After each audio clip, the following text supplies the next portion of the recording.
Welcome to part 2 of my 3-part series, Common Questions about Christian Light Kindergarten 2. Today I will be discussing the question, do I need the teacher's guide? In my last video, I discussed what ages this curriculum is for, and in my next video, I'll discuss how long it takes.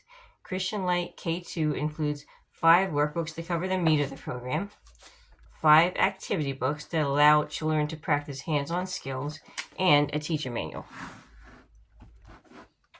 So do you need a teacher manual? The short answer is if you only want to do workbook pages, the basic instructions are on the bottoms of the workbook pages, so you do not need a teacher's manual to complete workbook pages. However, if you would like the scripted lessons, additional teaching points, stories with comprehension questions, poems, songs, Bible memory, flashcards, and activities, you would benefit from the manual. If you're using CLE as your main curriculum and not a supplement, or if you don't want to plan additional enrichment and review, using the manual will round out your program and make it richer. The first pages have detailed information and an introduction to the program. It goes over the components of the program and the support materials that can be found in the appendix, which I'll show you soon.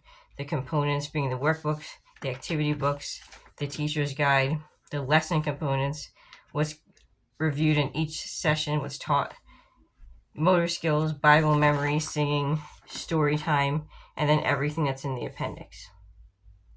First, I'll show you an example of a lesson.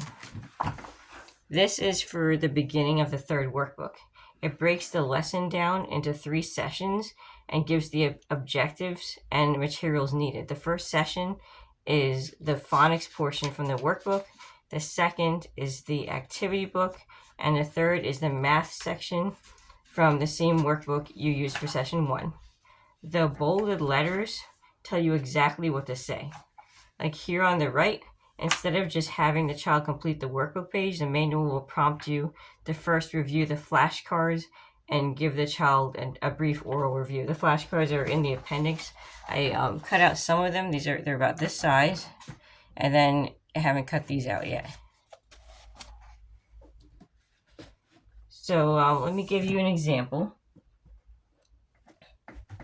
Like here it will say, so the child has this in front of them and you have the teacher manual. It'll say, review the flashcards. Which vowels have you learned? And the child will say A and O. Listen to the words I will say and tell me what vowel sound you hear in the middle.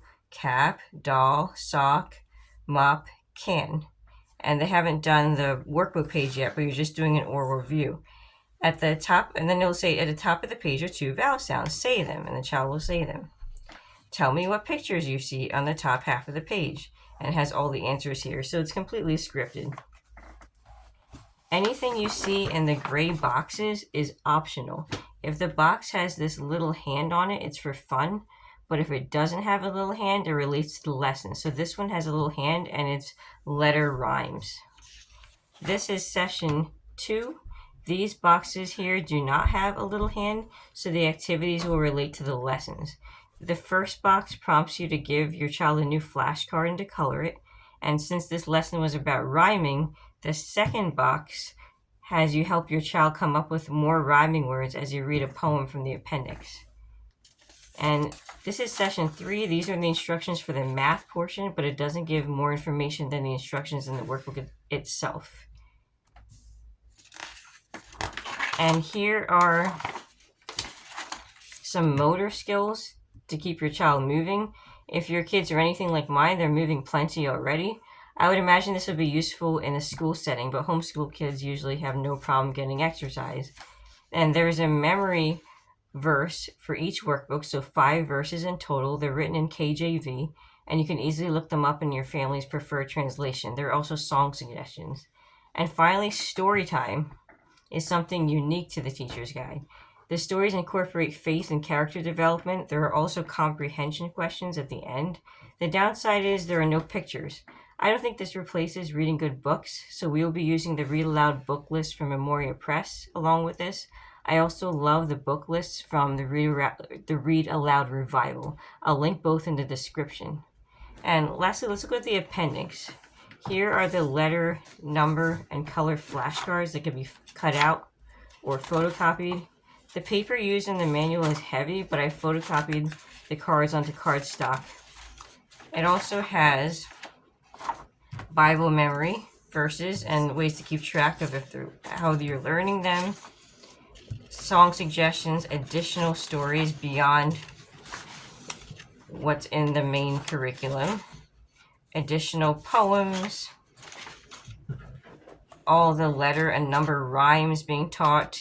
If you follow Rod and Staff, you know how they teach the numbers, like number 1 is a straight line down and then you're done. This is how to make a 1.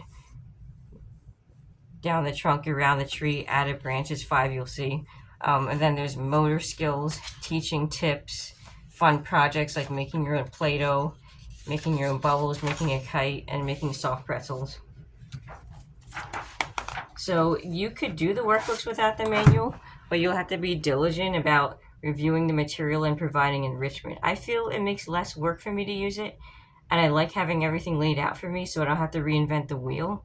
Having the manual makes things easier for me, though I wouldn't say it's essential.